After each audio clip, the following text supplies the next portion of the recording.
नमस्कार दोस्तों, आइए मैं उत्तर प्रदेश री एग्जाम जो होने वाला हूं, अपने अनुभव से मैं आपके लिए कुछ ऐसे टॉपिक लाया हूं जो एग्जाम में आपका लाभ करेगा और 2 नंबर जरूर दिलाएगा।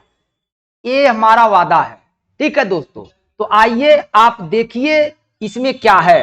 पहले आप यहां गौर करेंगे कि जो महिलाएं हैं, प्रीति रंजक भारतीय सेना की पहली महिला सूबेदार बनी है। रितु बाहरी उत्तराखंड हाईकोर्ट की पहली महिला मुख्य न्यायाधीश बनी है। नीना सिंह सीआईएसएफ की पहली महिला महानिदेशक बनी है। अक्षता कृष्णमूर्ति मंगल ग्रह पर रोवर संचालन करने वाली पहली भारतीय नागरिक। इंपॉर्टेंट, मस्ट इंपॉर्टेंट है। ठीक है दोस्तों, आगे मनीषा पाढ़ी भारत की पहली महिला एडीसी बनी है। ठीक है, अगला परमिला मलिक ओडिशा विधानसभा की पहली महिला अध्यक्ष बनी है। दीपिका मिश्रा वीरता पदक प्राप्त पहली महिला वायुसेना अधिकारी बनी है। ठीक है, गीता राणा लद्दाख सेना में पहली महिला अफसर बनी है। लांस नायक मंजू भारतीय सेना की पहली महिला स्काउट ड्राइवर बनी है। अलका मित्तल ओएनजीसी की पहली महिला अध्यक्ष बनी है। ये भी चर्चा में है, चूंकि जो पहली महिला बनती है एग्जाम में गौर करता है, वहां से प्रश्न करता है दोस्तों। ठीक है, आगे देखते हैं। अब महिलाओं में एक और प्रथम बार आएगा शब्द, जैसे यहां पर देखेंगे पीटी उषा पहली महिला अध्यक्ष किसकी? भारतीय ओलंपिक संघ की। ये भी इंपॉर्टेंट है, जान रहे होंगे आप लोग। देखिए दोस्तों, एक एक नंबर का बहुत ही महत्व होता है। आपने देखा हमारी महिला पहलवान विनेश फोगाट 100 ग्राम से ओलंपिक में पदक से चूक गई। एक बार 1998 में अटल बिहारी वाजपेयी की सरकार एक वोट के कारण गिर गई थी। ठीक है, एक बार सीपी जोशी राजस्थान के विधायक थे, एक वोट से चुनाव हार गए थे। ठीक है, आप मैच में देखते होंगे एक गेंद से देश हार जाता है, इसलिए आप एक एक नंबर के लिए काफी लगन से मेहनत करेंगे।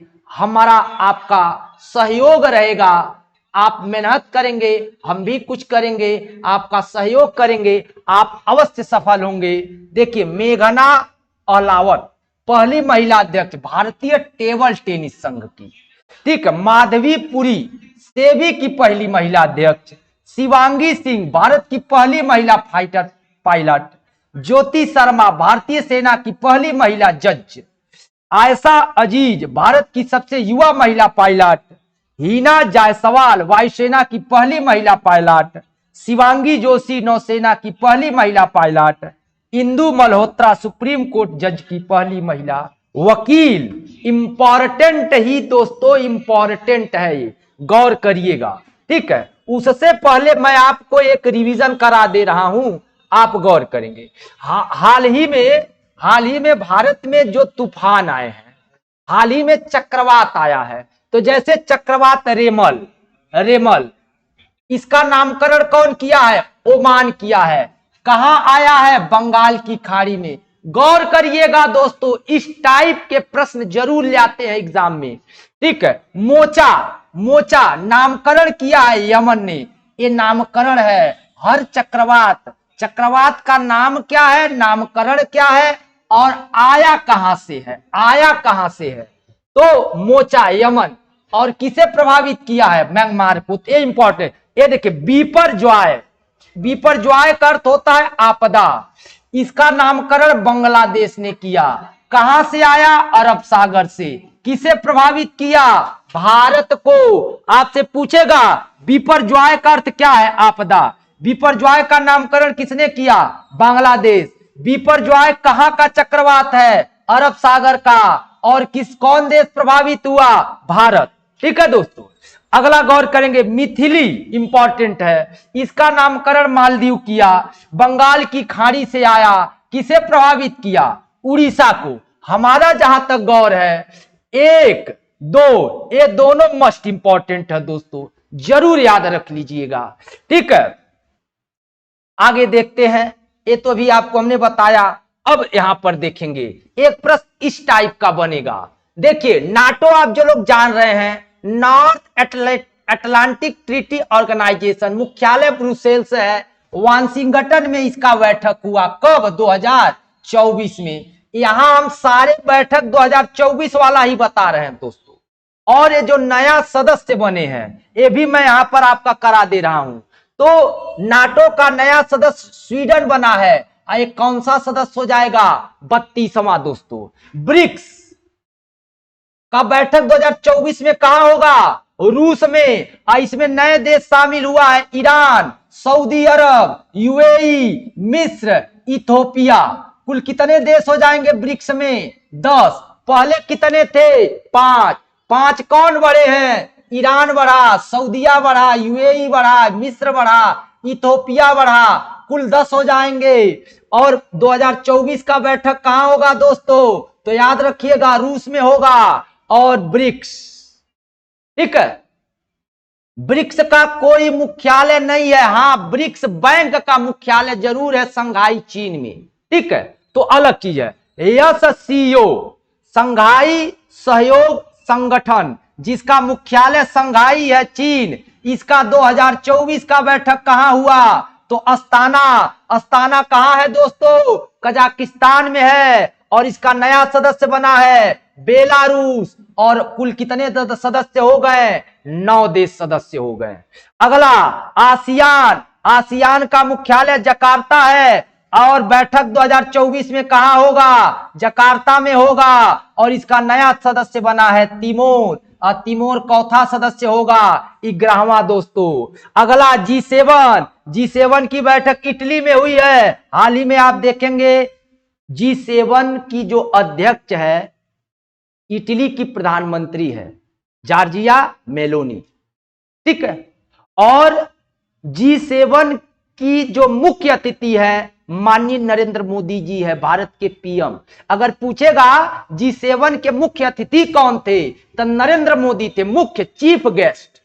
और G7 की अध्यक्षता कौन किया था, तो जॉर्जिया मेलोनी, इटली की प्राइम मिनिस्टर, ठीक है। और बैठक कहां हुआ है इटली में।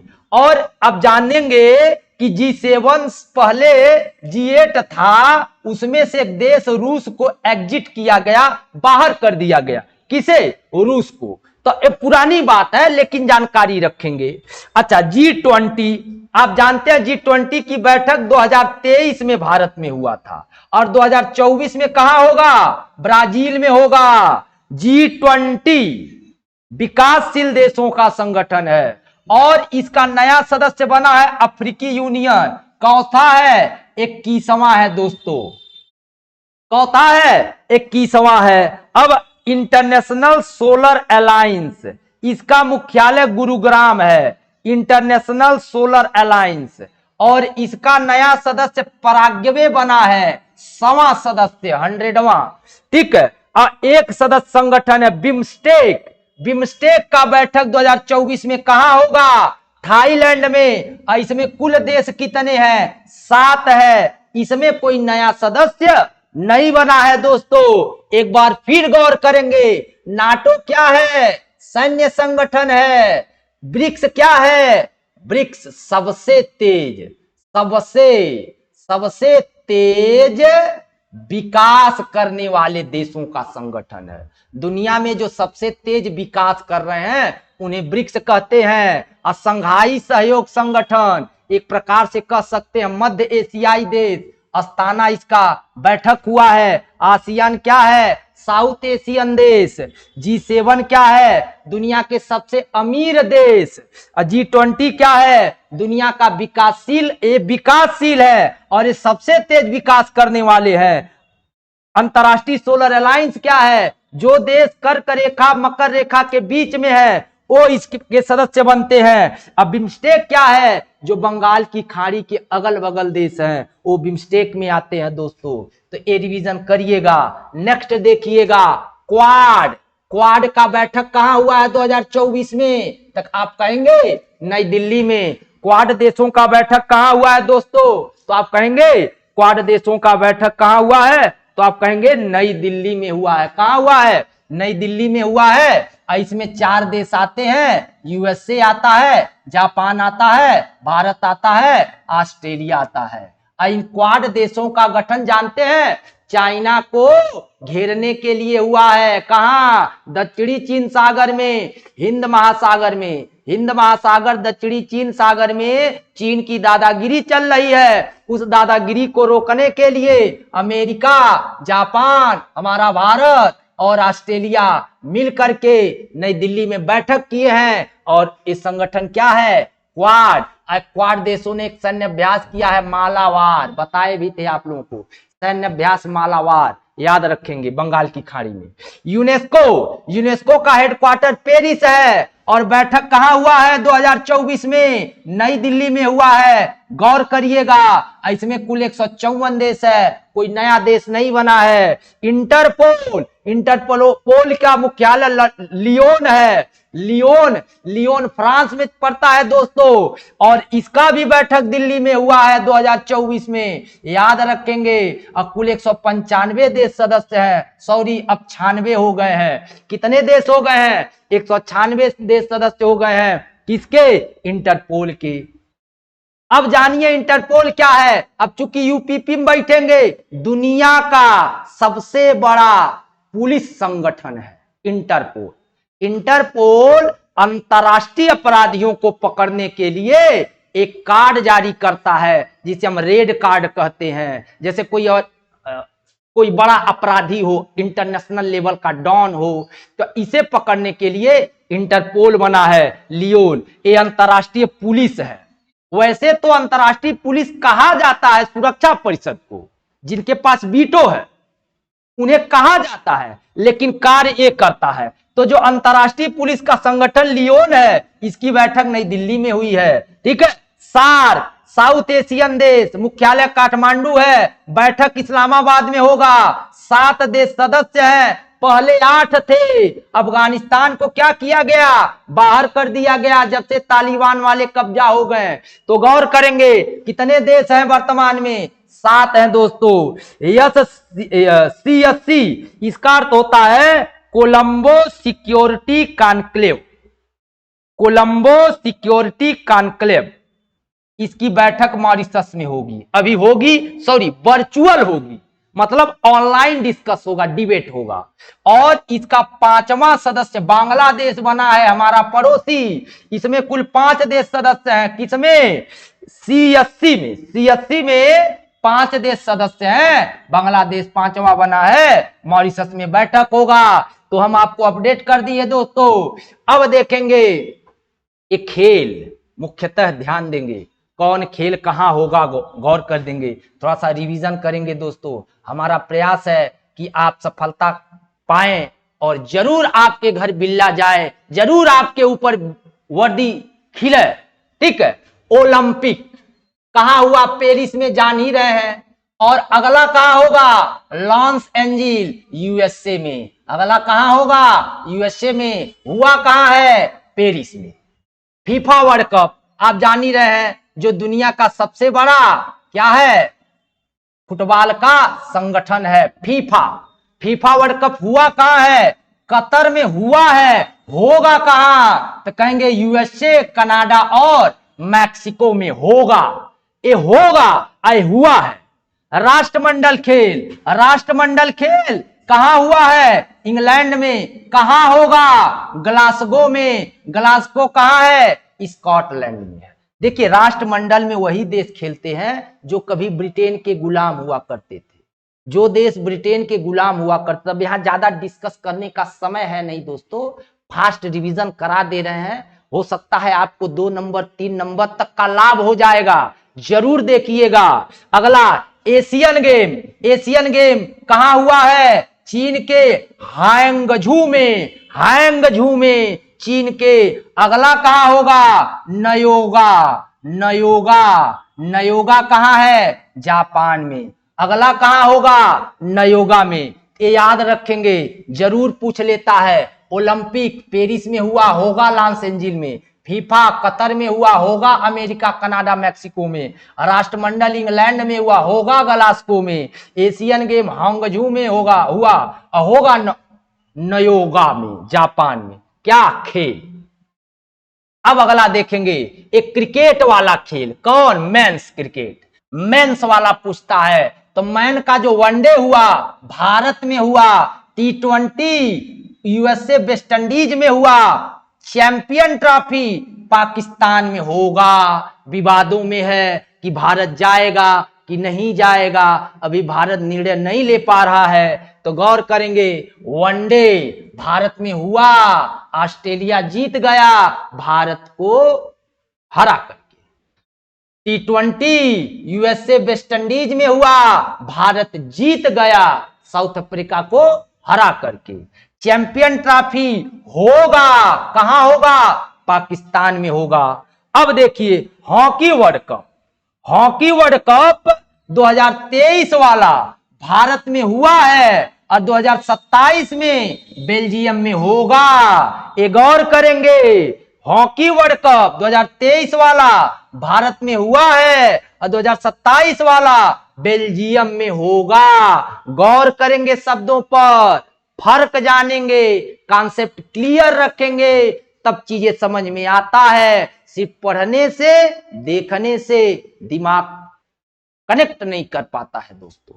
गौर करेंगे और एक यहां पर नोट करेंगे, हॉकी FIS लिखेगा। जब हॉकी FIS लिखेगा ये कहां होगा?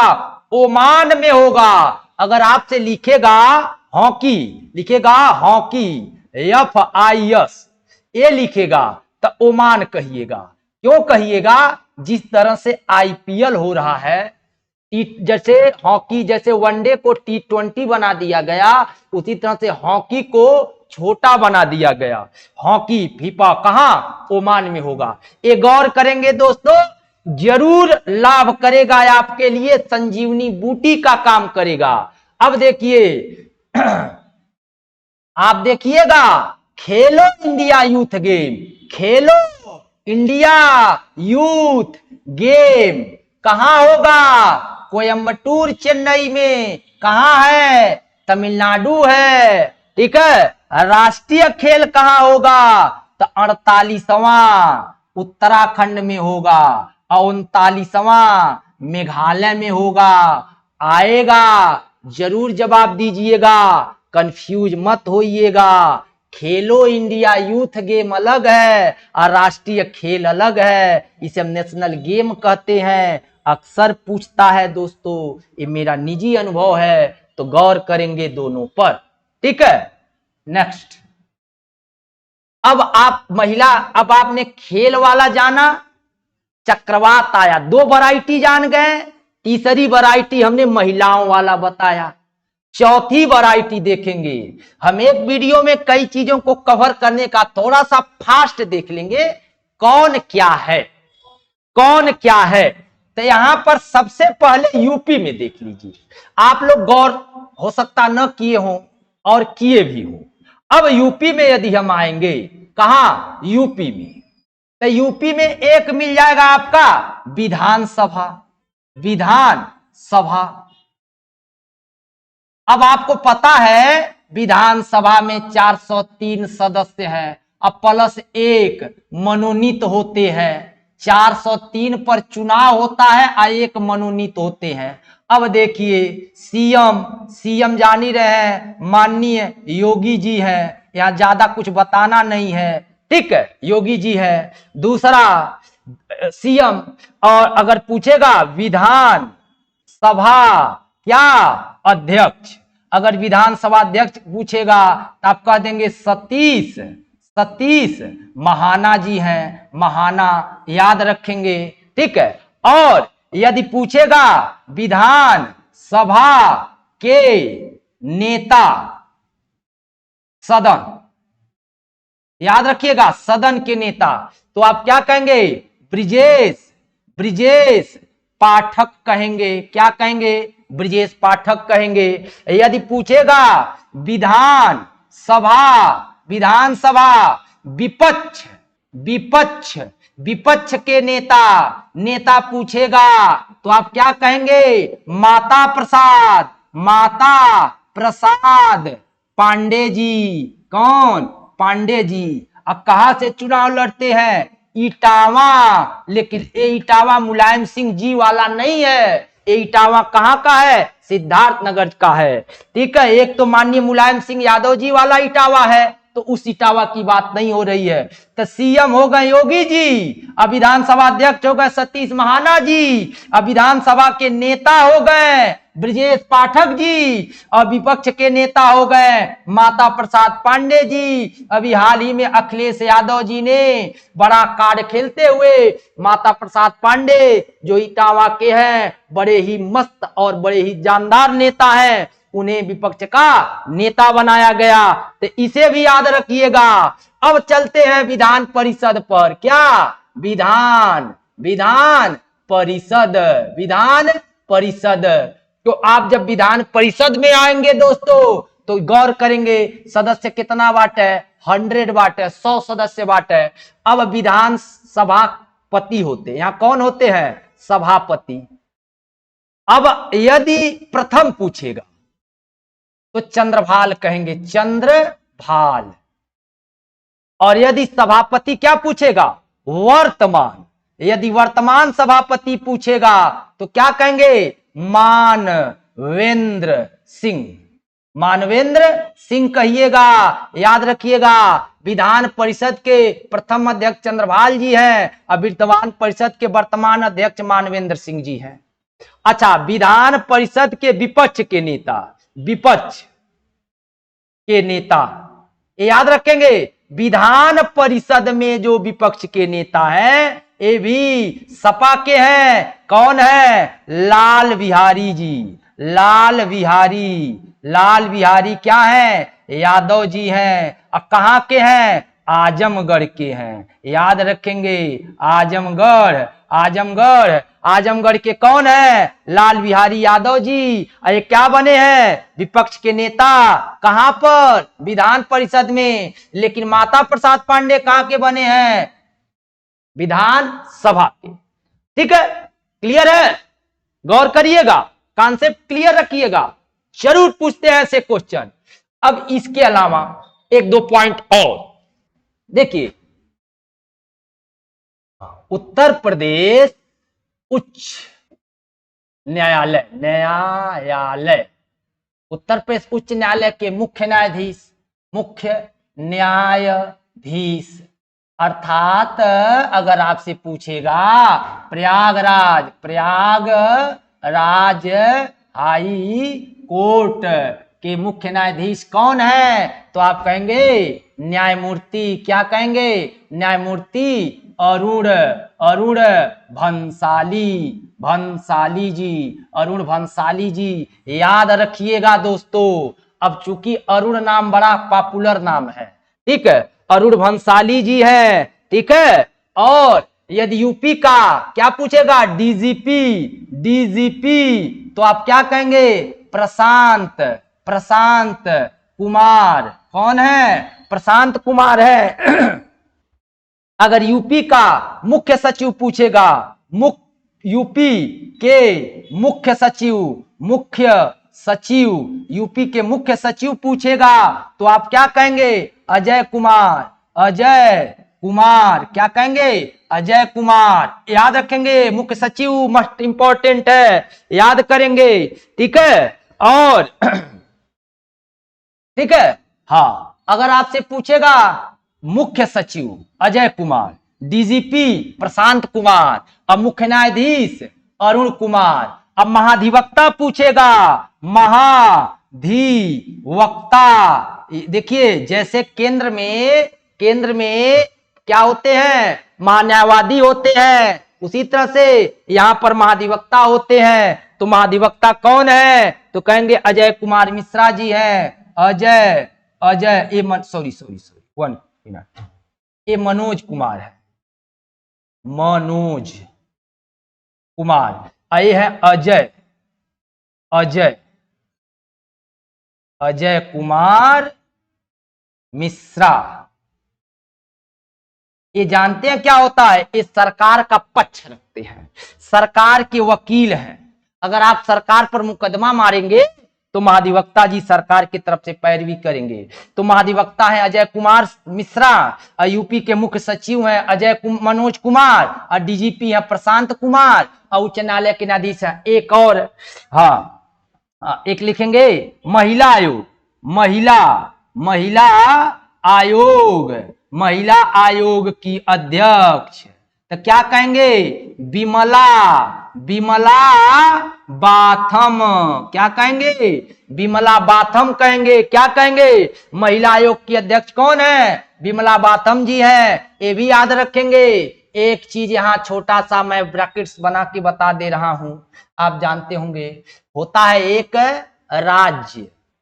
राज्य मानवाधिकार, इंपॉर्टेंट होता है। राज्य मानवाधिकार के अध्यक्ष, राज्य मानवाधिकार के अध्यक्ष कौन है, तो आप क्या कहेंगे बाल कृष्ण नारायण जी। तो न्यायमूर्ति बाल कृष्ण नारायण जी, तो याद रखेंगे।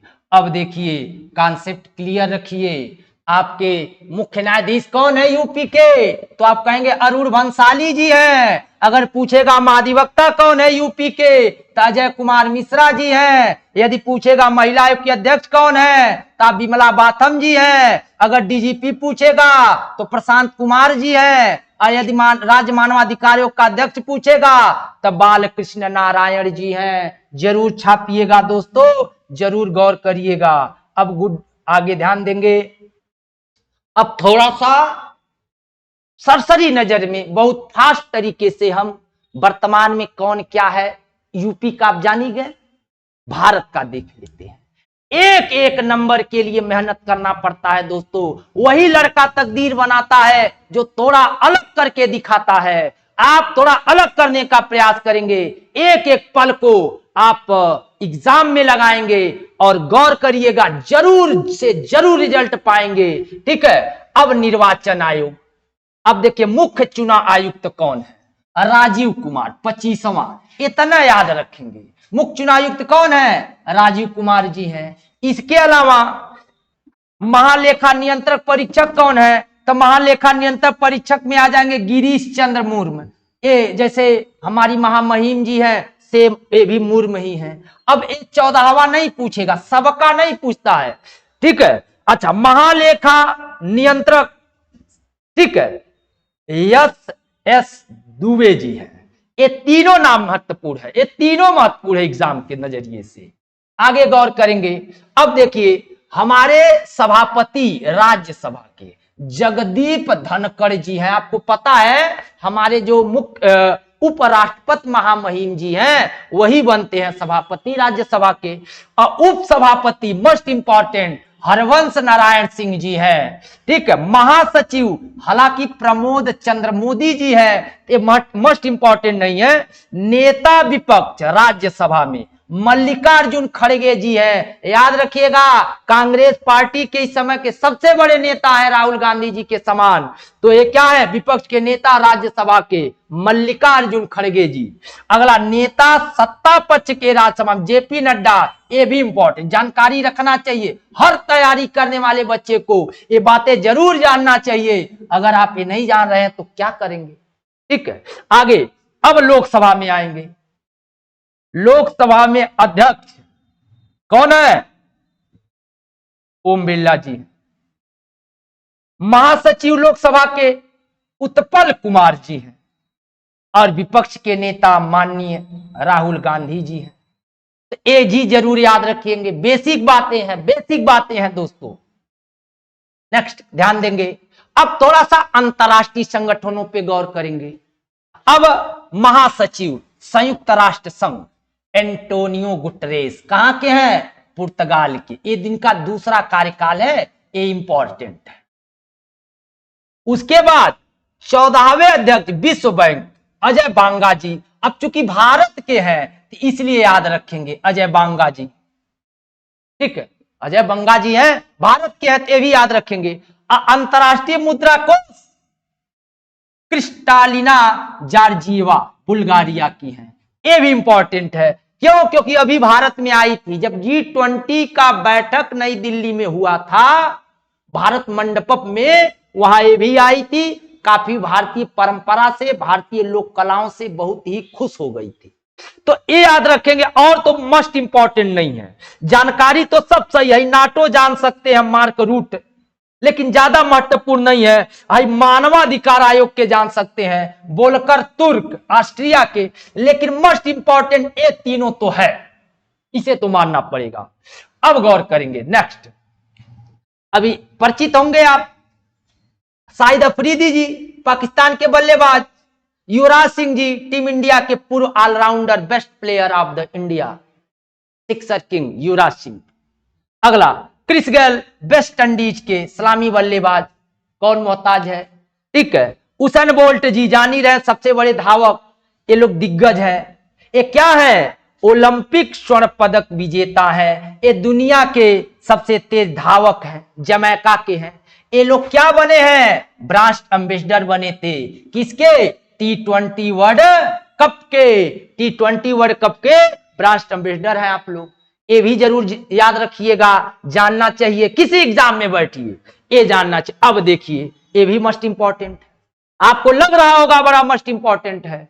अब देखिए, आवास और शहरी मामलों के मंत्रालय द्वारा आयोजित समारोह प्रतिष्ठित एक स्वच्छ सर्वेक्षण पुरस्कार 2023 में माननीय राष्ट्रपति द्रौपदी मुर्मू जी द्वारा विभिन्न श्रेणियों में दिया गया।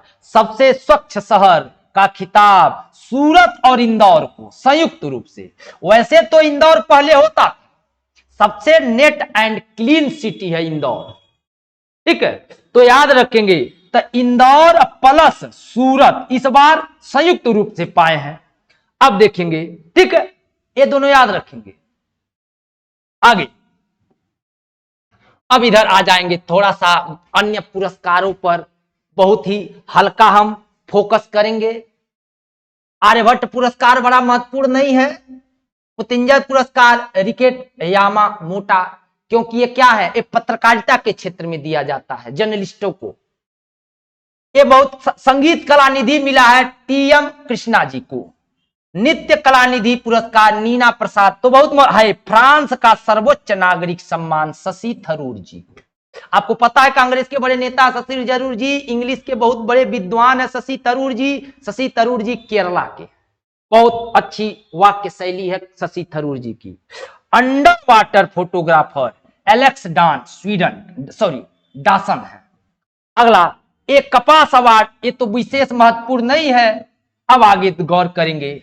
अब देखिए, album of the year Grammy पुरस्कार पूछ लेता है, तो मिडनाइट को मिला। इसमें ज्यादा फोकस न करिएगा, क्योंकि ज्यादा कंफ्यूजन हो जाएगा आपको, ठीक है। लेकिन ये याद रखेंगे कि मिडनाइट को मिला है एल्बम ऑफ द ईयर, और ज्यादा यहां पर उलझना नहीं है। जो देखना है तो हम आपको दिखा दे। अब देखिए, ऑस्कर वाला, ये इंपॉर्टेंट है, ऑस्कर वाला इंपॉर्टेंट है। सर्वश्रेष्ठ फिल्म ओपेनहाइमर, मस्ट इंपॉर्टेंट। सर्वश्रेष्ठ अभिनेता किलियन मर्फी, याद रखिएगा, बर्फी कि बर्फी को मिला है अभिनेता का पुरस्कार, ओपेनहाइमर। अच्छा, सर्वश्रेष्ठ अभिनेत्री एमा स्टोन को, और सर्वश्रेष्ठ निर्देशक डायरेक्टर क्रिस्टोफर नोलन। ये भी याद करने वाली चीज जरूर है, याद रखेंगे। उसके बाद मिस वर्ल्ड 2024 क्रिस्टीना पिचकोवा, चेक गणराज्य। Miss America must important, Miss Universe एसेनिनम पलासियोस निकारागुआ। देख रही हैं, 3 अभिनेत्री, 3 विश्व सुंदरियां, ठीक है। आगे गौर करेंगे। नेक्स्ट, चूंकि एग्जाम नजदीक है, फटाफट रिवीजन हो जाए, टाइम लग जाए, नंबर अचीव हो जाए, ठीक है। अब देखिए, ये इंपॉर्टेंट है, मस्ट इंपॉर्टेंट, कई बार यहां से सवाल पूछा है, कई बार सवाल पूछा है दोस्तों, याद रखेंगे। सर्वश्रेष्ठ फिल्म बारहवीं फेल, जान ही रहे होंगे, काफी देखे होंगे आप लोग। सर्वश्रेष्ठ निर्देशक विधु विनोद चोपड़ा, ये बारहवीं फेल यही बनाए थे। सर्वश्रेष्ठ अभिनेता जान रहे, रणवीर कपूर, फिल्म एनिमल, रणवीर। सर्वश्रेष्ठ अभिनेत्री आलिया भट्ट जी, रॉकी और रानी की प्रेम कहानी, ये भी इंपॉर्टेंट है, याद रखेंगे। फिल्म फेयर पुरस्कार 2024 मस्ट इंपॉर्टेंट है, ठीक है, मस्ट इंपॉर्टेंट है। कौन? ऑस्कर और फिल्म फेयर। और देखेंगे एक, देखिए हमने कितना वैरायटी आपको बताया, हमने इसमें कई प्रकार के करंट अफेयर को समाहित करने का प्रयास किया है दोस्तों। एक वैरायटी ये भी है, ग्लोबल यूनिकार इंडेक्स 2024 में अमेरिका को नंबर 1 स्थान, तीसरा स्थान हमारे भारत को। मानव विकास रिपोर्ट इंपॉर्टेंट है, नंबर 1 स्विट्जरलैंड। याद करने का तरीका होता, अब देखिए स्विट्जरलैंड पृथ्वी का स्वर्ग कहलाता है, तो मानव का विकास कहां होगा? स्वर्ग में होगा, स्विट्जरलैंड में होगा। अब भारत को 134वां स्थान, तो नंबर के लिए तो कोई ट्रिक नहीं है, लेकिन इसके लिए आप कॉन्सेप्ट लगा सकते हैं कि मानव का विकास सबसे अच्छा जेकर होला ते स्वर्ग में जाला, स्विट्जरलैंड जाई। अगला, विश्व खुशहाली रिपोर्ट फिनलैंड। फन, फिनलैंड की शब्द किससे बना है? फन से। नहीं होता ये फन करें, इंजॉय करें, हैप्पी हो जाए, तो फन। तो विश्व खुशहाली रिपोर्ट में सबसे खुशहाल देश कौन है? फिनलैंड है, ये याद रखेंगे। हमारा भारत देखिए कितना पिछड़ा हुआ है, हम लोग खुश भी नहीं है, एजुकेशन में पीछे हैं। अभी ओलंपिक में देखिए कितना बुरा हाल है, शर्म की बात है हम भारतीयों को, जहां इतना टैलेंट है, इतनी आबादी है 140 करोड़, उसमें हम फील्ड नहीं, हम अपने आप सबकी दोष दे रहे हैं। परिस्थिति ऐसी है, सिस्टम ऐसा है, हमारे यहाँ का जवाब दे जाता है। तो आप देखेंगे फिनलैंड फन, ठीक है। लैंगिक असमानता, अर्थात ये देखेंगे लैंगिक फिनलैंड। अब सोचिए खुश लोग कहां है? लैंगिक, लैंगिक का मतलब होता है जेंडर गैप, लिंग का कोई असमानता नहीं। जहां महिला पुरुष में भेदभाव नहीं होगा, वहीं के लोग तो खुशहाल रहेंगे, फन रहेंगे। तो दोनों में आपका कौन है? स्विट्जरलैंड है, सॉरी फिनलैंड है, और एक भारत का स्थान 108वां है। अगला, अंतरराष्ट्रीय बौद्धिक संपदा में नंबर 1। अब देखिए सबसे ज्यादा बुद्धि कहां के लोगों की है? अमेरिका के लोगों की, तो नंबर 1 कौन हो जाएगा? अमेरिका। अगला, भ्रष्टाचार धारण सूचकांक में सबसे कम भ्रष्टाचार डेनमार्क। डेनमार्क में भ्रष्टाचार है या नहीं है? डेन और मार्क, जहां भ्रष्टाचार कम हुई वहां मार्क ज्यादा मिली, नंबर ज्यादा मिली। अगर भ्रष्टाचार, ध्यान दीजिए, भ्रष्टाचार धारणा डेनमार्क, मार्क, मार्क माने नंबर, डेनमार्क को मार्क दीजिए। अगला, ग्लोबल फायर पावर। अब देखिए फायर पावर, पावर सबसे ज्यादा पावर केकरे पास बा? अमेरिका के पास बा। सबसे ज्यादा पावर किसके पास है? अमेरिका के पास। तो फायर पावर रैंकिंग हमारा भारत 4था नंबर का पावर है। दुनिया का नंबर 1 अमेरिका, दूसरा रसिया, तीसरा चाइना, चौथा हमारा इंडिया। अगला, जलवायु परिवर्तन प्रदर्शन सूचकांक में डेनमार्क। कौन है? डेनमार्क, डेनमार्क, जिसने अच्छा मार्क किया किसमें? प्रदर्शन करके, किसमें? जलवायु में। हमारे भारत का स्थान 7वां दोस्तों। अब इसी से रिलेटेड एक चीज हम आपको और दिखा दे रहे हैं, थोड़ा सा आगे आ गया है, ज्यादा लंबा नहीं खींचेंगे, ठीक है। कुछ चीजें हैं आप जानते होंगे, लेकिन जो मुख्य चीजें हैं आपको हम बता दे रहे हैं।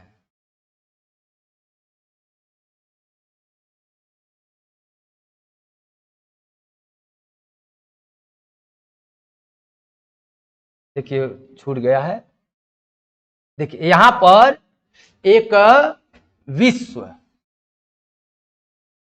शांति शब्द आएगा, विश्व शांति सूचकांक। तो विश्व शांति में नंबर 1 है आपका आइसलैंड, आइसलैंड, याद रखें।